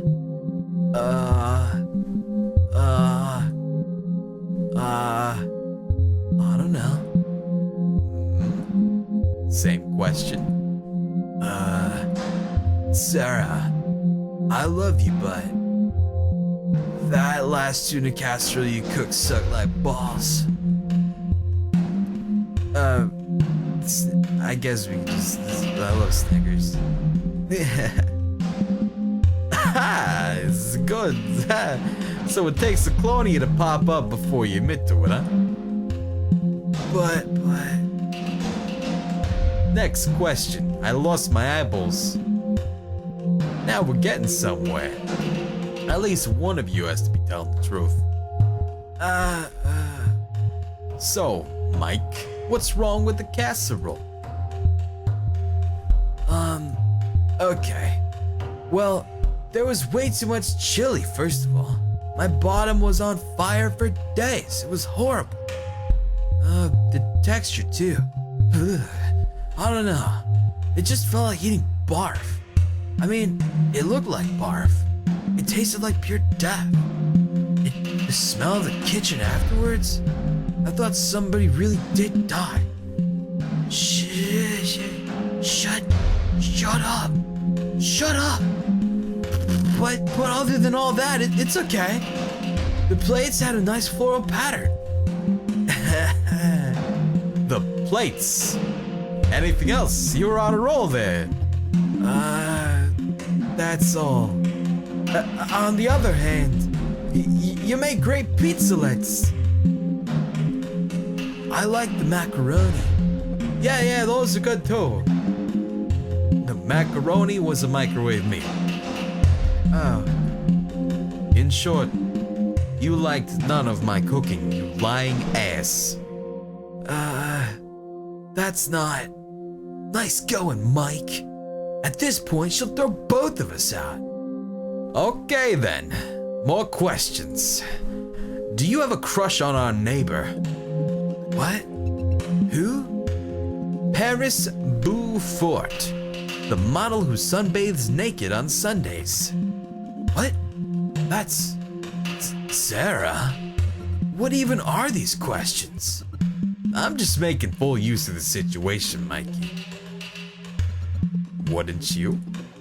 Besides, I'm having fun. She looks like she's gonna kill somebody. Let's tell the truth. Ask him first. So that's a yes. No?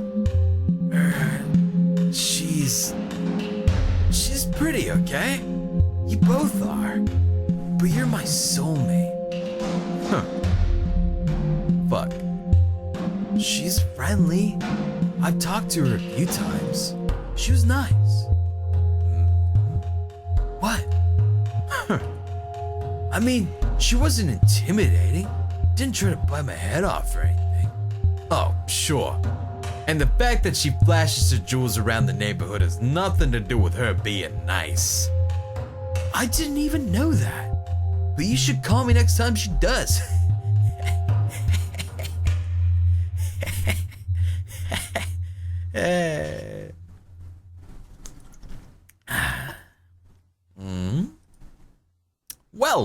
This has been very educational. Anything else you want to tell me? Sure. Paris Beaufort is as dumb as a brick. I'm sorry, but she is. She's a sweet girl, but dude, poor girl even thinks England was in Africa. Also, if you try sunbathing in a polluted, overpopulated, middle-class residential area with low walls, chances are you're a little soft in the head. That's true. It's got one. Anyway, going back to the dilemma at hand. We didn't really make any progress if you ask me. I still don't know which one of you is which. Why don't we just flip a damn coin? I'll keep telling the truth, I don't give a fuck. Hey, you know what? I'm all for that. I might get lucky. Right. I hardly think that's a good idea, though. Of course not. But at this point, I'm really at a loss. Wait, he's the bad one then. I've been telling the truth this whole time, but he doesn't like it? That means he's actually the clone and I'm the real one. I got it. Got it, baby. We got it. We just gotta kill him. We just gotta kill the clone now. Woo! Easy. Easy. We'll still have to decide though. Okay, fine. If you are the real Mike, what do you suggest we do with the imposter? That's difficult. If I'm the real Mike, then I should stay Mike, right? The other one has to leave. Go out in the world and find their own identity. The world is big anyway. I'm gonna battle that one. Battle it out is the classic way. Through a duel maybe, or a fist fight. Beastman wins. I hope you aren't serious. Are you the real Mike? Of course I am. Is this still one of your weird question thingies? Just answer. I'm gonna tell the truth. Yes, I am the real Mike. How about you? Are you the real Mike? I am. Prove it then. Prove it then, convince me. Okay. Bit awkward. But I am Mike, heart and mind. It's the only thing I know, really. I wouldn't know what else to say.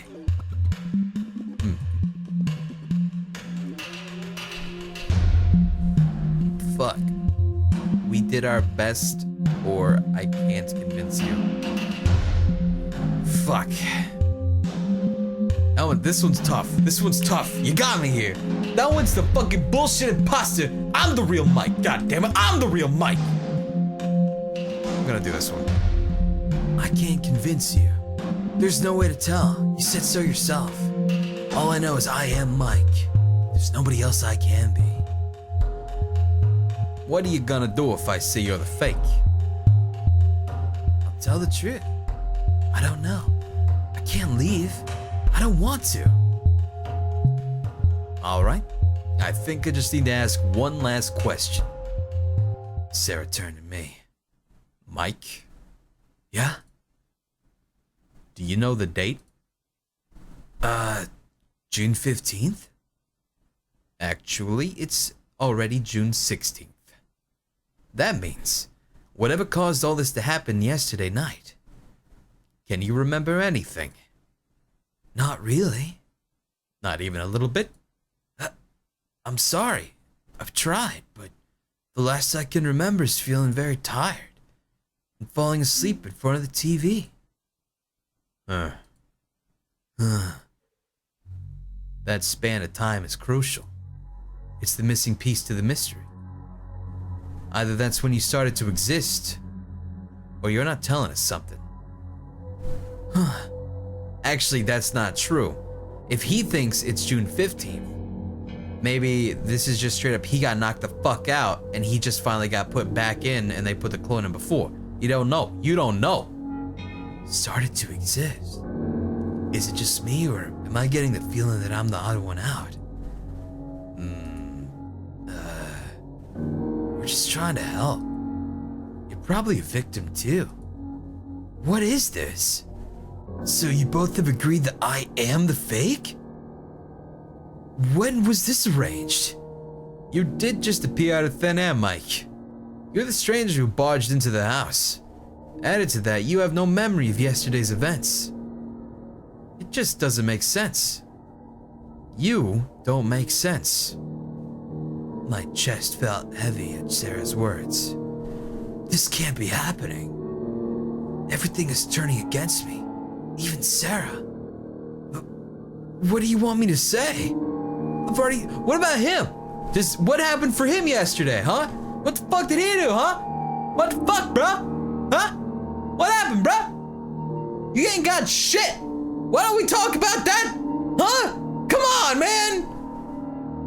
I told you everything. Yesterday, I went to work, came home, dozed in front of the TV, then woke up here. I've already said this. Well, how did you get here? Did you walk? Did you take the bus?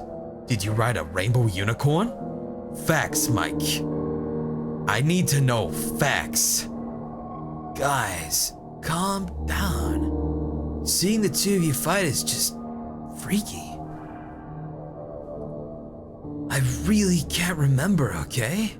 If I could, I have no reason to hide it. I've been nothing but honest since I've got here. Maybe he has selected amnesia. That is not a reason, just an excuse. I know I'm Mike. Please believe me. What if you're a clone and you have no idea? What? A clone? You wouldn't know any better. A clone? Was that possible? Was I disillusioned?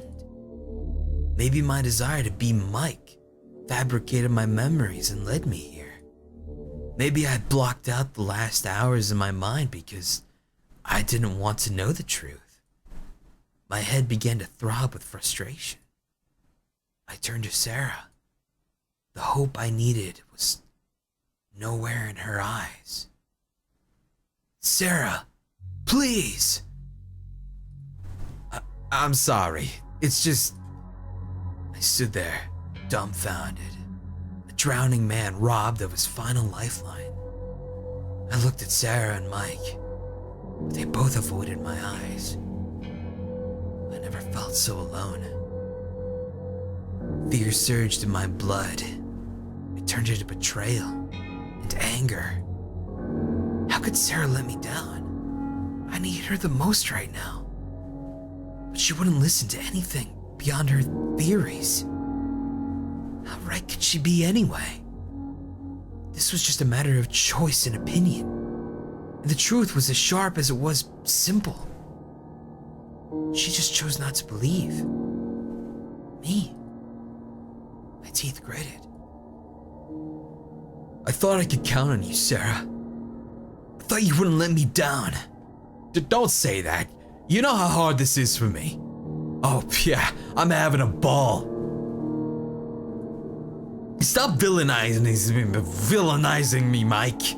I've done what you've asked. No, you didn't. You just jumped to conclusions and refused to listen to me.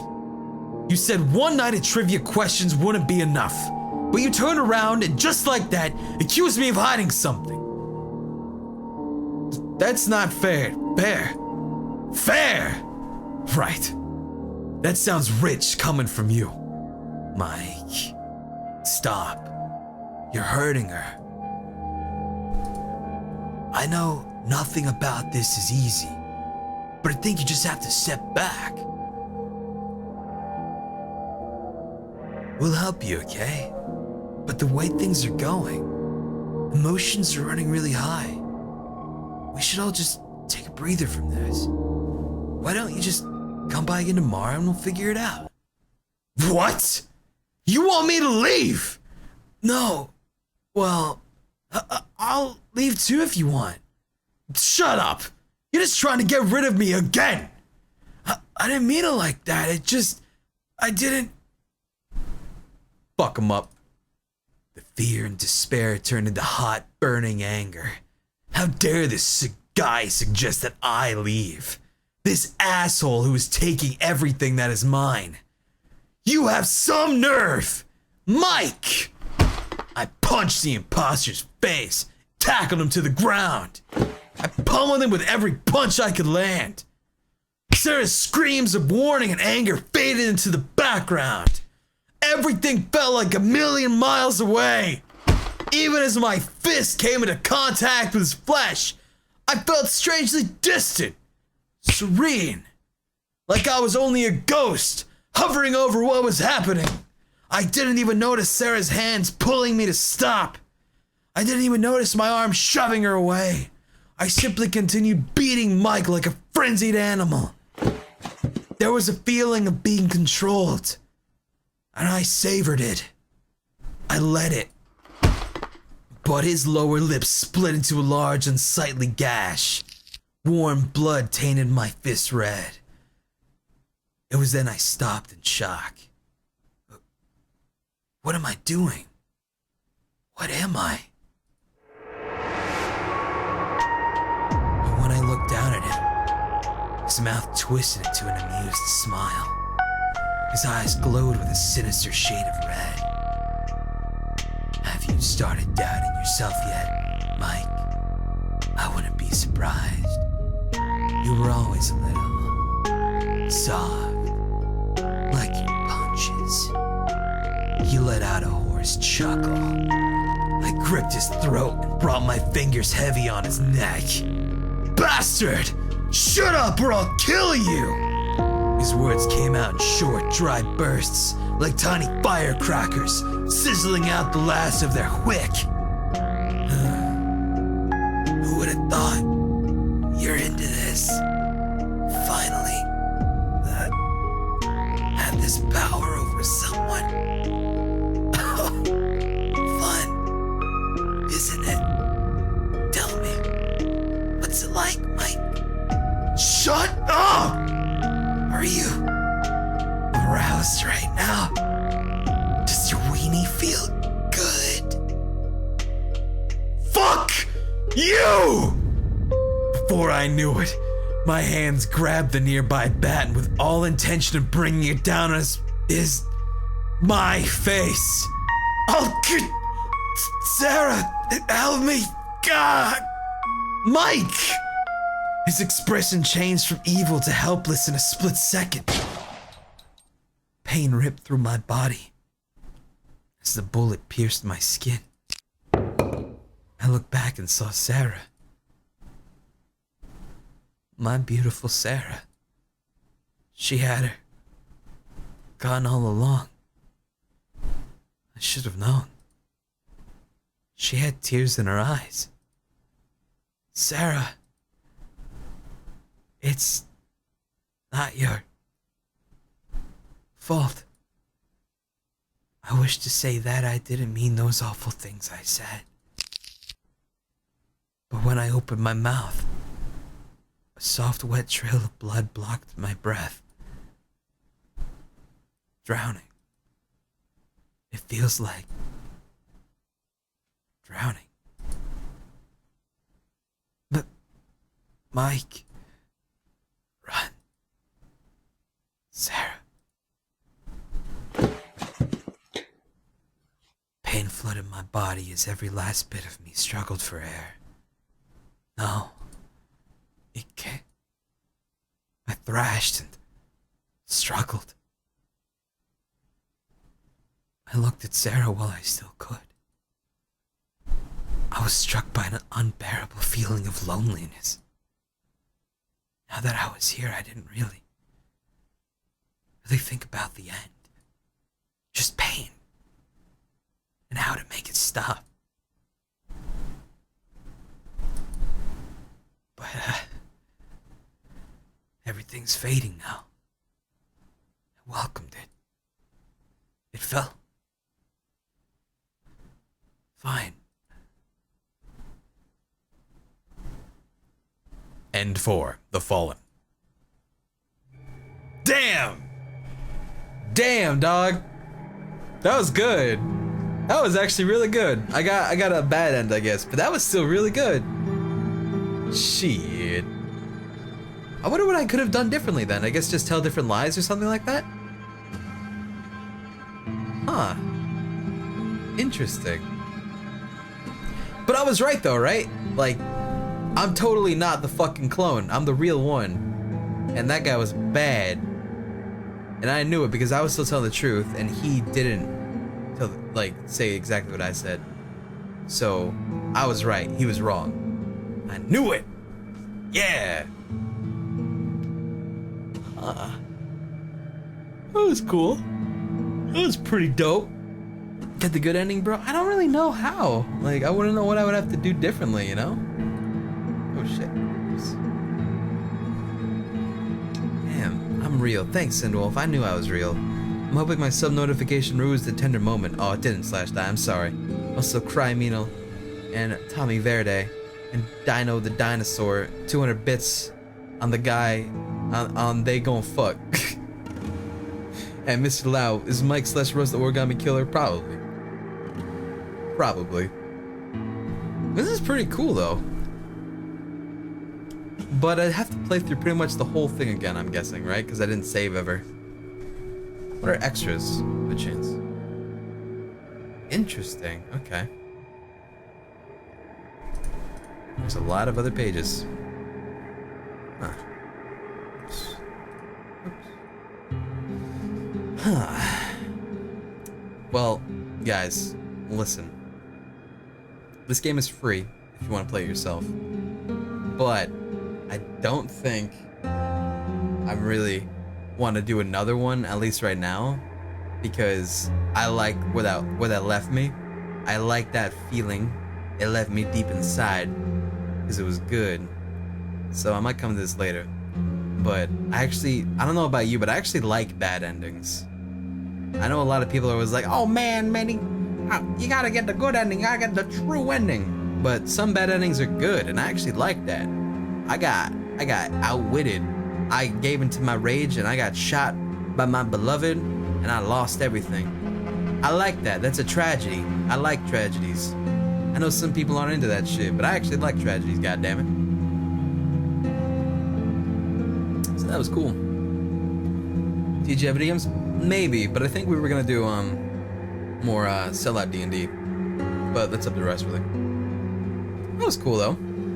There are like 7 bad ends in this game. That's cool. That's cool. This is a fake cry. Oh shit! You guys are onto me. Oh no! Does your weenie feel good?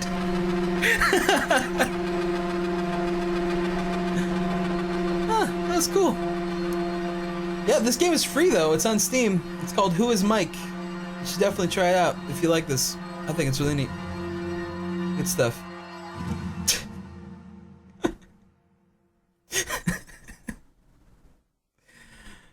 Oh man, all I had to do was follow the damn train. I knew it was simple as that. I knew it.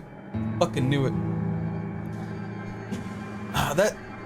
I find it amusing that this game is free when there's so many other games on Steam that are like garbage that cost money in comparison. It's like, goddamn, this person doesn't suck balls. Good for you. Good for you. Who made this game? This was made by... Oh, interesting. He's standing there and she's shooting. I wonder how that happened. This was made by Fervent. Have they done anything else? They did Cupid, a free-to-play visual novel. Interesting. What's this one?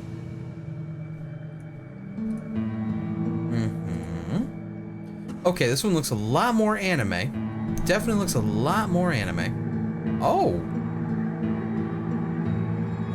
Okay. Well, there's some kisses. That's good. That's good. Thumbs ups. Oh, that guy didn't like it. Too fucked up. Not even fun nor inspiring. Don't waste your time on this. Interesting. Well, that was cool. Well, there you go. Check it out, dogs. Homies. You feel me? Yeah. So, didn't just download Who Is Mike? Oh, as in you didn't, so you're not gonna actually go play it like in 2 minutes from now. I got you. Sounds good. Sounds good. Let's play it too? Alright, man, I'll put this on my wish list. This free game is on my wish list. Maybe I'll get it one day. Maybe I'll be able to afford it. Who knows? Alright, I will leave you with this picture of Kisses. Oh, it's a Kisses. Alrighty. That was a lot of fun though. First game sucked. Second game didn't exist. And this game was alright. It was actually really good. Solid. I'm going to go chill for a little bit and then actually get some recording done because I definitely did not do that last night, so I need to do it tonight this time around. And yeah, I will see you guys later. And again, if you recall, if you were there for it, we're making a fucking anime. We're actually making an anime. We're not making no fucking mangas, alright? We're not being little bitches. We're going straight to anime release on this bitch. And homework is due on Monday, so you kids know, keep in mind. Alrighty, so I will catch you guys a few hours from now. Hey there, pussycats. Make sure your weenie feels good.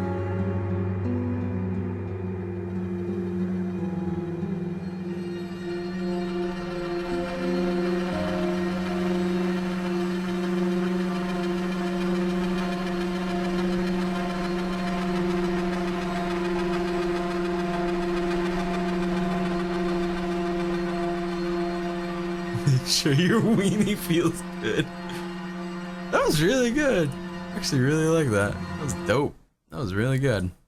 Fuck.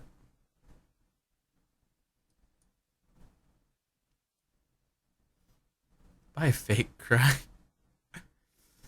Oh man. That was dope. So yesterday I spent 2,000 ancient mana for 20 withered plebs.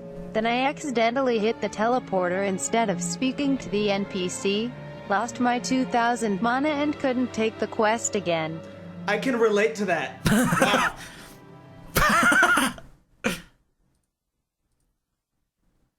Oh shit. I'm still online. I'm still online.